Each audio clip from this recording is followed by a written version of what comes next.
Dan di Indonesia itu menurut beberapa analis sepak bola yang jadi masalah katanya adalah organisasinya. Orang-orang yang ada di organisasinya. Karena ketidakterbukaan masalah pemilihan, kemudian ada mafia gitu kan. Beberapa waktu lalu kan sempat dibentuk tuh Satgas Anti Mafia Bola gitu kan. Tapi saat ini sudah dibubarkan dan hasil dari Satgas itu nggak jelas hasilnya apa.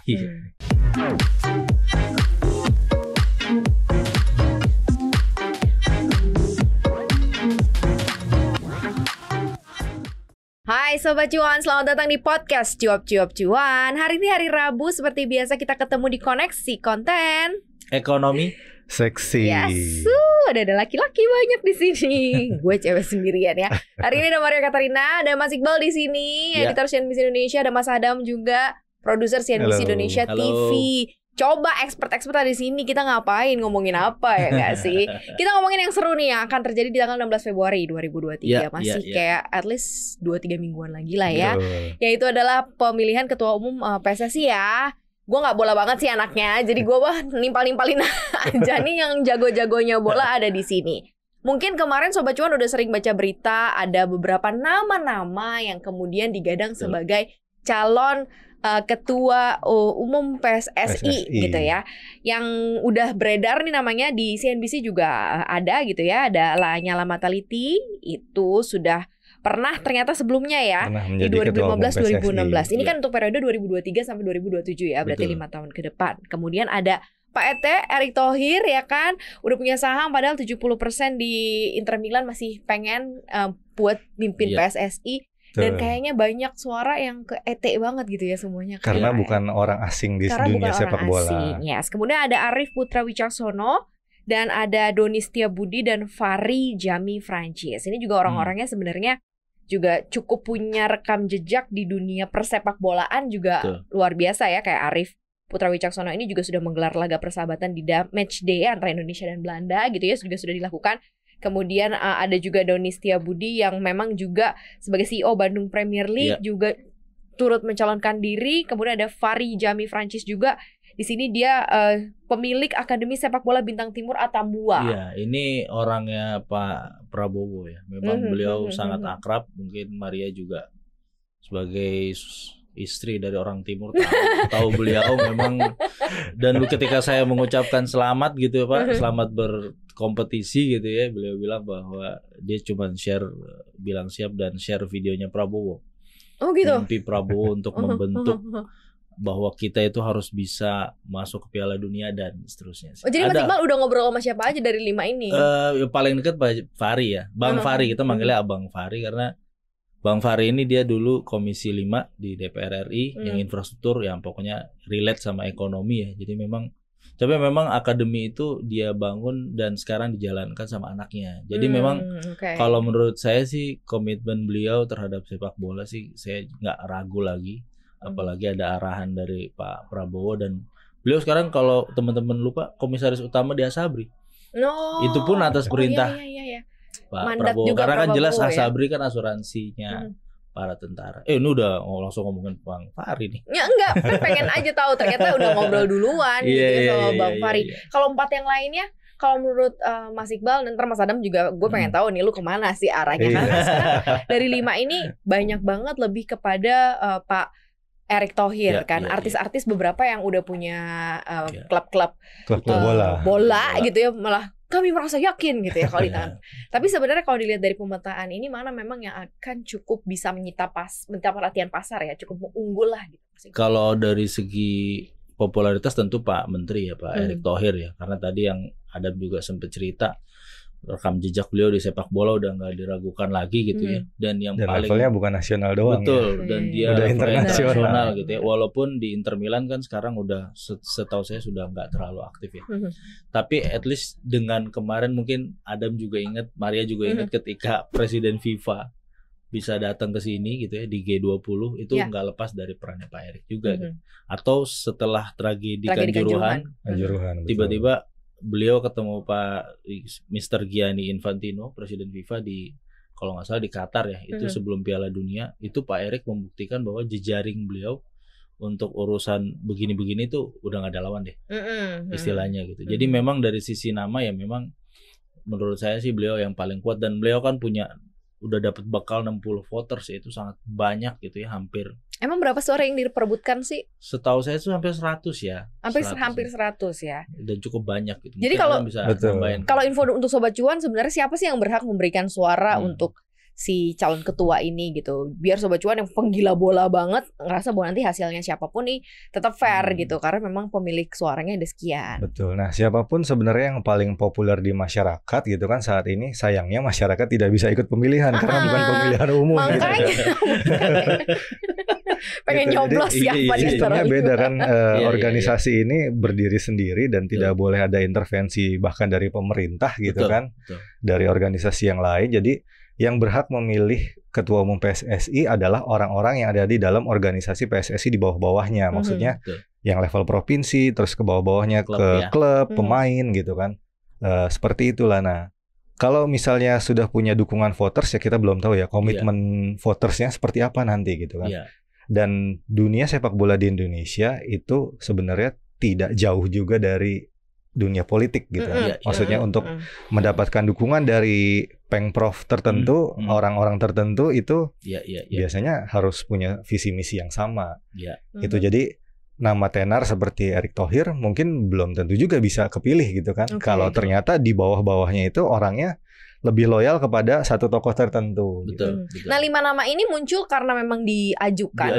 Diajukan berarti ya. Memang kalau konsepnya adalah dia diajukan ya. Jadi yang mengajukan adalah voters gitu. Jadi sebagai contoh bukan cuma untuk posisi ketua umum, tapi ada juga wakil ketua umum dan juga eksekutif komite. Eksekutif komite tuh mungkin bisa dibilang komisioner ya kalau di KPK.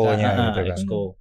Nah, kemudian mereka diajukan oleh voters, yang artinya yang punya hak suara, entah itu klub, entah itu asosiasi, atau itu pengprov di daerah. Nah, tapi ternyata ada juga kemarin wakil ketua umum yang diajukan, Pak Iwan Budianto, orang lama juga di Arema Malang, tapi dia nggak mau karena dia merasa dia masih punya beban moral tragedi Kanjuruhan itu yang belum selesai. Jadi dia merasa gua kayaknya enggak deh, walaupun ada voters yang mau ngajuin dia, dia ngerasa gua udah deh. Bukan waktu yang tepat ya. Iya, kayaknya gua merasa bertanggung jawab, jadi gua nggak. Jadi walaupun dia diajukan ya dia nggak mau gitu. Satu nama yang paling beken di posisi wakil ketua umum mungkin yang banyak orang tahu ya Ratu Tisha ya kalau nggak salah ya. Karena pernah ada di dalam PSSI juga sebelumnya sebagai sekjen, walaupun nggak lama kalau nggak salah ya waktu itu ya. Karena memang ada beda visi lah sama. Beda visi, betul. Tadi kita udah bahas dikit ya, berarti Ete, kemudian Pak Fahri. Nah, biar fair nih ya, kan ada Lanyala juga, kemudian ada Arief Putra Wicaksono sama Doni Setiabudi nih. Kalau menurut Mas Adam, Mas Iqbal kayak gimana? Kalau dari 5 nama itu mungkin yang cukup dikenal sama orang umum kali ya, adalah Erick Thohir sama Lanyala karena pernah ada di posisi itu kan, Lanyala gitu kan. Tapi ya kita nggak tahu nih, orang kan ngelihatnya kok Lanyala lagi gitu. Kita udah tahu gitu, kayak nggak ada orang lain gitu. Kenapa dia lagi gitu kan? Nah, kita bisa lihat lah kalau Lanyala berarti kinerjanya bisa kita lihat sebelumnya seperti apa. Tidak perlu kita yang menilai gitu kan, masyarakat bisa menilai sendiri seperti apa. Erick Thohir bagaimana kinerjanya kita bisa lihat bahwa dia pernah dulu megang DC United ya kalau nggak salah, Inter Milan, terus kalau nggak salah sekarang dia masih ada saham sebagian saham di Oxford United ya bersama Anin Bakri ya. Nah itu masih ada di kancah sepak bola gitu kan. Tapi memang levelnya internasional. Nah mungkin sekarang saat yang tepat menurut Erick Thohir untuk mengurusi yang ada di dalam negeri. Karena memang sebenarnya potensi sepak bola ini berkembang sebagai industri ke depan cukup besar sih. Nah kalau tokoh-tokoh yang lain mungkin sudah dikenal sebagai tokoh-tokoh olahraga sepak bola di tanah air ya. Nah, saya kurang paham rekam jejaknya seperti apa, mungkin Mas Iqbal lebih mengetahui orangnya siapa-siapa aja. Untuk Pak Arief gitu. Kemudian juga Arief Putra Wicaksono sama si Doni Setiabudi ini. Ya kalau yang Bandung Premier League ya kalau nggak salah Mas Arief ya. Itu memang salah satu liga lokal yang memang sempat mencuri perhatian juga karena kompetisi lokal ya. Lokal Bandung, lokal Jawa Barat, tapi dia pakai teknologi VAR. Teknologi virtual video assistant referee gitu ya. Teknologi yang bahkan Liga PSSI sendiri itu belum dipakai. Jadi memang idenya brilian, maksudnya tapi udah dieksekusi juga. Cuman kan balik lagi votersnya seberapa banyak nanti ketika pemilihan itu. Karena ya tadi yang ada bilang bahwa pemilihan itu ya masyarakat nggak tahu juga karena masing-masing voters kan dia pasti entah udah dikondisikan atau seperti apa. Nanti voting itu berlangsung tertutup. Jadi ya kita nggak ada yang tahu hasilnya. Tahu-tahu udah ada ya. Tahu ditunjuk ya, dipilih. Komite pemilihannya. Komite pemilihannya udah ada. Oke, ini cukup menarik sih. Tapi kalau terlepas dari itu semua, nantinya kan akan ada PR besar yang akan dipegang oleh siapapun yang akan menjadi ketua PSSI, yang mungkin tidak bisa terselesaikan di masa-masa kepemimpinan ketua-ketua sebelumnya, gitu ya. Gue juga banyak tanya-tanya sih teman-teman yang suka bola, apa sih yang memang kebetulan menjadi salah satu kendala paling besar gitu ya. Mungkin dari mulai kesejahteraan pemain, kemudian hitung-hitungan mengenai judi bola and bla bla bla ya, gue nggak tahu sih itu insight-nya ya. Pokoknya banyak banget sebenarnya yang harus menjadi terobosan perbaikan sebenarnya, supaya kita juga bisa one step level lah, jangan di kelas nasional doang. Kalau misalnya kita pengen juga bisa bertanding, kan kita udah punya stadion sekelas FIFA tuh, ya kan? Banyak malah bukan satu ya. Bukan cuma satu ya, yang FIFA udah banyak. Masa kita nggak ikut pertandingan kelas dunia gitu loh, Mas Iqbal, gimana nih? Ya kalau PR sih saya rasa masih berkutat dari tragedi Kanjuruhan kemarin ya, Adam ya. Maksudnya ya kita lihat stadion kita lah gitu loh. Apakah kita aman gitu loh. Misalkan Maria sebagai seorang ibu mau nggak sih Mar datang ke stadion misalkan nonton bola gitu. Kalau ke GBK mungkin masih mau ya, karena GBK menurut saya standarnya udah internasional. Standar pengamanannya juga bagus. Coba deh misalkan di stadion, let's say misalkan Maria lagi ke Bali atau kemana. Bali mungkin udah bagus ya, tapi misalkan ke kampung halaman suami misalnya di Kupang gitu kan ada pertandingan bola, mau nggak sih bawa anak-anak itu untuk nonton gitu ya, walaupun itu tim favoritnya misalkan dari kampungnya segala macam. Saya rasa sih pasti ragu deh, pasti suami akan bilang ya di rumah aja gitu. Itu kita baru bicara stadion ya, nonton di rumah aja lebih aman. Nonton di rumah aja lebih aman gitu. Belum kita kemarin isunya masih soal bagaimana sih pengamanan di stadion gitu. SOP-nya standar deh, kapan sih harus, apakah ya sekarang pakai gas air mata aja kan jelas boleh. Itu masalah paling basic banget ya itu kalau dulu deh. Sebuah untuk pertandingan sepak bola gitu. Betul. Ya. Berarti yang masalah receh yang kayak gitu juga harus dibenahi, apalagi yang paling dalam ya. Paling standar sih sebenarnya kalau melihat kayak beberapa figur kan kayak Ratu Tisa ya. Ratu Tisa juga dia walaupun dia mungkin orang kadang mandang remeh, cewek ngerti bola, tapi dia memang berkutat secara di sepak bola. organisasi profesional sebenarnya. Dia profesional gitu. Dan dia bagian dari tim yang menggolkan Piala Dunia U20 juga kan untuk masuk akhirnya kita jadi tuan rumah tahun ini. Paling tidak sih sebenarnya semangat untuk perbaikan dulu gitu. Perbaikan bahwa yang basic-basic tadi. Stadion ya benar semua standar FIFA, tapi apakah kemudian sinergi sama pihak keamanan segala macam itu udah dijalankan gitu ya. Kemudian kompetisi misalkan jadwal. Ya sekarang jadwalnya bener-bener ya sekarang gini deh, kita kerja aja ada jadwalnya gitu loh. Apalagi sebuah klub ketika jadwal kompetisi nggak jelas, kayak tiba-tiba yang kemarin rame mungkin nyambung ya. Liga 2 toto di stop. Akhirnya apa yang terjadi ya, mereka jadi pengangguran gitu loh. Emangnya mereka konten kreator atau apa gitu loh. Banyak orang yang kehilangan mata pencaharian dan di dalam atlet maupun staff, official. Kadang-kadang kan yang kita nggak tahu di dalam klub itu kan, ada tukang pijitnya juga gitu loh. Segala macam, ada tukang cuci bajunya, cateringnya segala macam. Tiba-tiba itu berhenti, nggak jelas argumennya apa. Itu yang menurut saya sih hal-hal basic ya, kepastian terkait perencanaan itu yang selama ini tuh nggak pernah ada gitu loh. Betul, dan di Indonesia itu menurut beberapa analis sepak bola yang jadi masalah katanya adalah organisasinya. Orang-orang yang ada di organisasinya. Karena ketidakterbukaan masalah pemilihan, kemudian ada mafia gitu kan. Beberapa waktu lalu kan sempat dibentuk tuh Satgas Anti Mafia Bola gitu kan. Tapi saat ini sudah dibubarkan dan hasil dari Satgas itu nggak jelas hasilnya apa. Ya kan?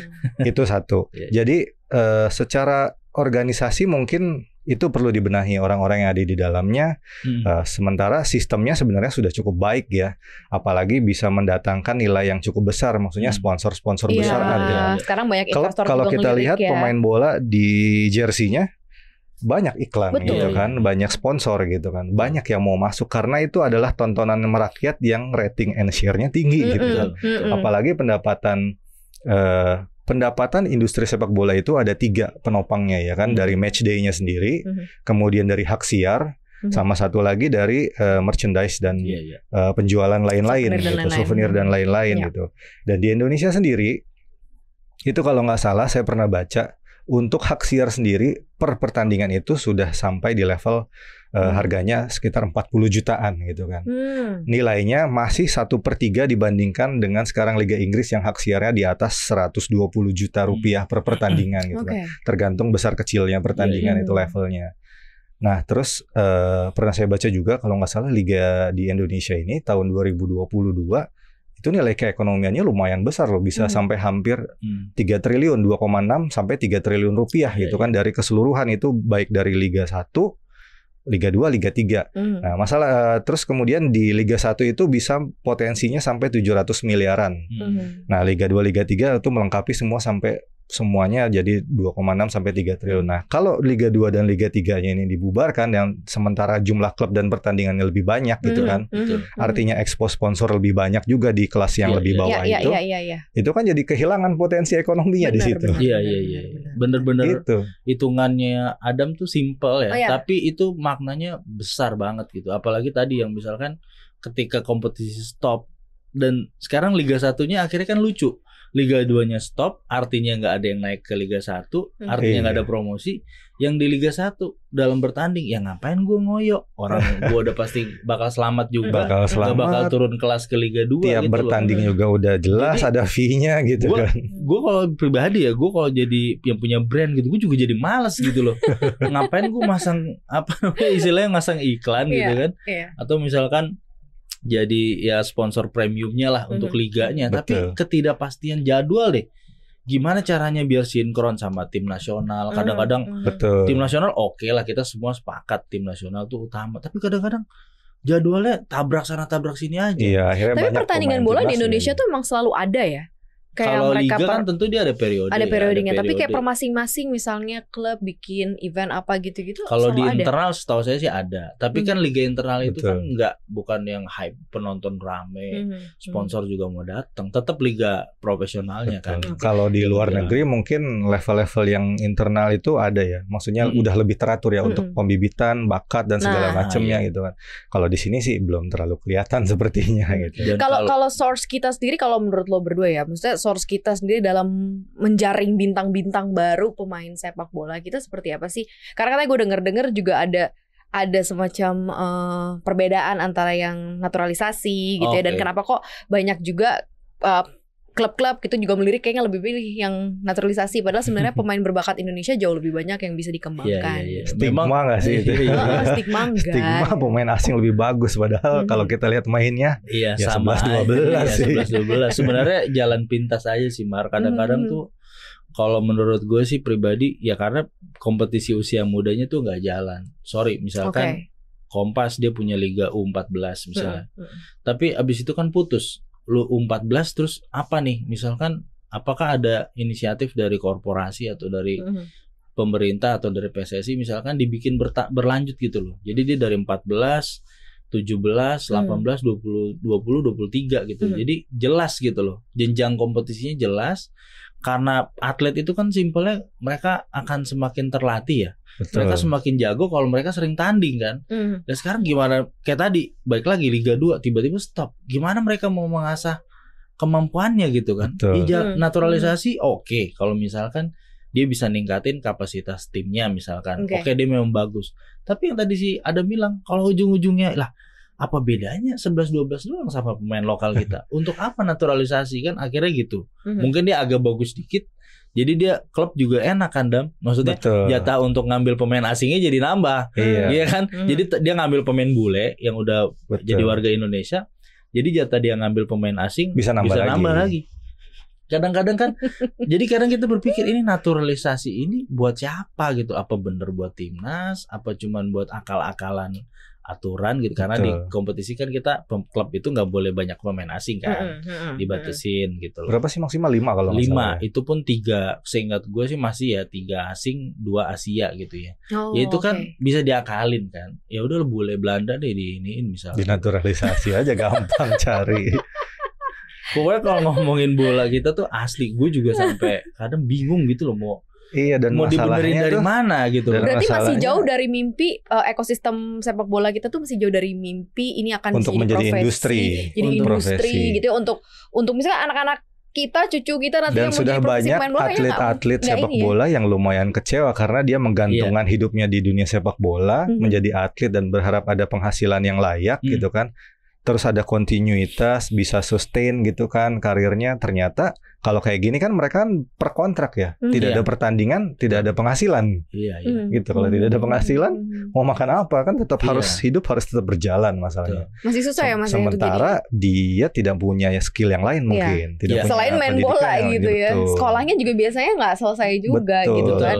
Jadi kalau ngeliat nanti setelah usia, misalnya usia pemain bola kan terbatas ya, mungkin di sekitar 30-an udah selesai. Nanti setelah 30-an mereka harus hidup sampai misalnya umur 40, 50, 60, mau hidup dari mana gitu. Nah kalau kita ngeliat ke luar negeri memang, wah kayaknya pemain bola tajir gitu kan, kaya.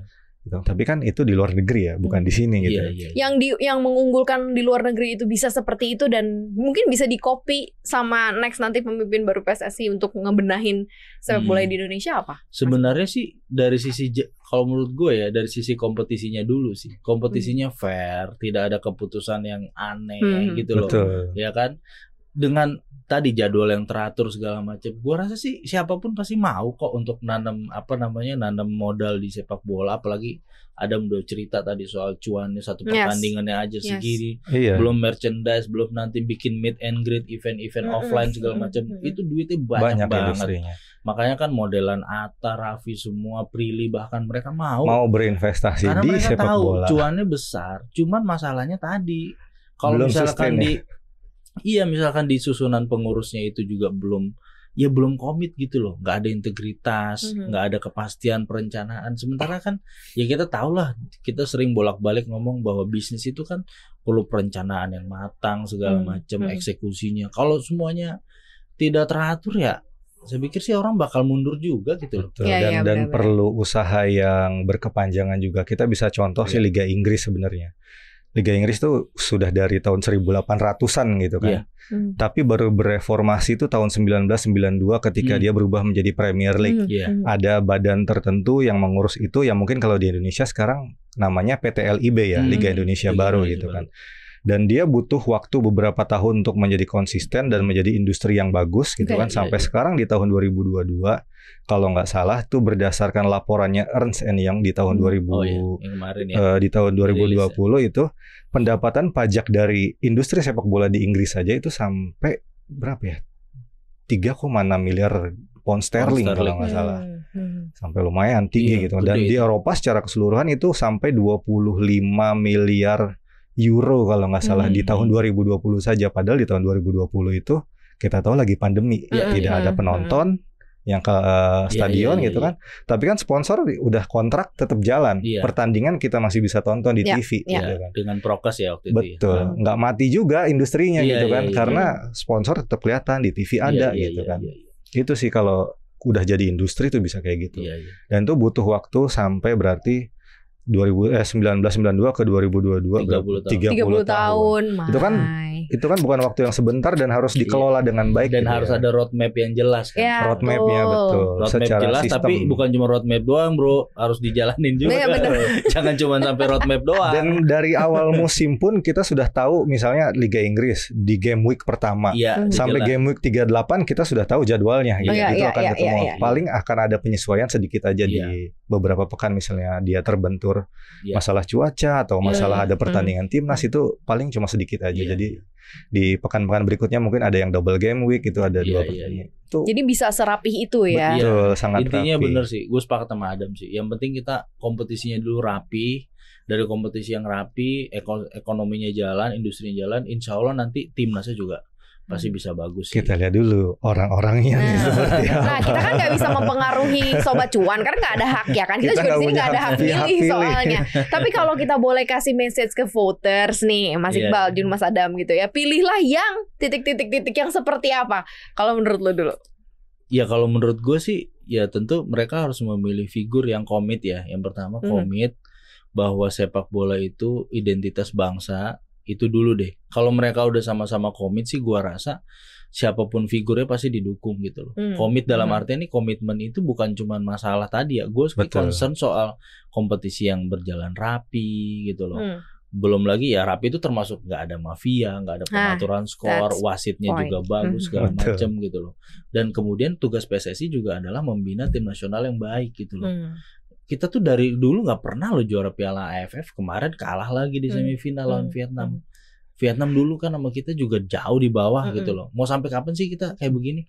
Kalau semua voters, gua rasa ya kalau semua voters punya perasaan yang sama, punya keinginan yang sama, pasti figur siapapun yang terpilih, mereka pasti akan dukung karena voters ini kan akan terus, Pak. Betul. Gitu kan. Kalau misalnya ketua umum siapapun bisa ganti, ketua wakil, tapi kalau votersnya komitmennya sama, gue rasa sih hasilnya bakal bagus sih.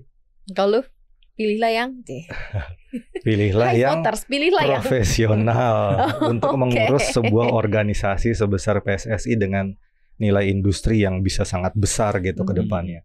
Masalahnya kalau semua orang yang ada di dalam lingkungan organisasi sepak bola Indonesia ini, terutama para pemilih gitu kan dan pengurus, masih hanya mementingkan kepentingan pribadi demi sekedar cuan yang kecil gitu misalnya karena sponsor banyak masuk, mereka bisa manfaatkan gitu ya, sampai kapanpun nggak bakalan berkembang gitu.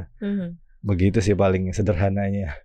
As simple as that ya. Ini udah di-announce juga calon-calonnya walaupun kita nggak ada hak suara sama sekali gitu ya. Tapi seru aja ngomongin ini karena kita masih berharap nanti industri sepak bola tanah air nih lebih maju lagi. Bisa someday menjadi kita lihat bisa lebih baik. Lebih baik, bisa jadi legacy, warisan juga yang cukup baiklah untuk generasi-generasi mendatang gitu ya. Ada pilihan profesi lain next gitu selain yang common yang udah biasa beredar gitu ya. Siapa tahu ada profesi pemain sepak bola yang cukup akhirnya bisa menjadi pilihan gitu ya nanti nextnya. Dan ya gitulah ya Sobat Cuan ya, mudah-mudahan ini bisa jadi masukan lah Sobat Cuan. Kita tunggu tanggal 16 Februari 2023 nanti ya. Hasilnya seperti apa, mudah-mudahan sesuai dengan ekspektasi kita bersama. Ekspektasi pasar ya. Ekspektasi pasar ya. Thank you banget udah dengerin podcast kita hari ini Sobat Cuan. Jangan lupa dengerin konten podcast kita di mana aja Mas Adam. Jangan lupa simak kontennya Cuap-Cuap Cuan di Spotify, Apple Podcast, Google Podcast, dan juga Anchor. Betul. Follow akun Instagram kita di @cuap_cuan dan juga subscribe YouTube channel kita di Cuap-Cuap Cuan. Jangan lupa tayangan Cuap-Cuap Cuan, podcast kita juga tayang di CNBC Indonesia TV ya Sobat Cuan ya. Thank you banget udah dengerin kita bertiga di sini ngoceh ya. Terima kasih. Maria Katarina pamit. Muhammad Iqbal pamit. Yes. Adam pamit. Bye Sobat Cuan. Happy Cuan.